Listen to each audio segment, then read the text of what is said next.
The official flag-off of NAFDAC Media Sensitization Workshop on dangers of drug hawking and ripening of fruits with calcium carbide is based on the concerns of the looming danger and health implication of these two nefarious activities carried out by some Nigerians. Speaking, the Director General NAFDAC, Professor Moji Adeyeye, says many drug hawkers are knowingly or unknowingly merchants of death who expose essential and life-saving medicines to the vagaries of inclement weather, which degrade the active ingredients of the medicine and turn them to poisons, which then endangers human lives. I wish to warn that any drug hawker arrested by NAFDAC will be prosecuted, will face a jail term, and our enforcement officers are currently carrying out synchronized nationwide operation.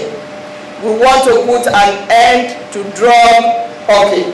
On fruits ripened with calcium carbide, NAFDAC says it may cause cancer, heart, kidney and liver failure.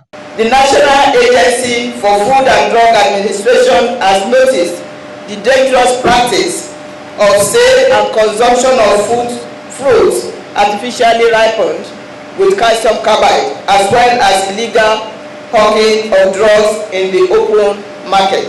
NAFDAC assures that it will clamp down on drug hawkers and those involved in ripening fruits with calcium carbide. Joseph Kadri, ITV News.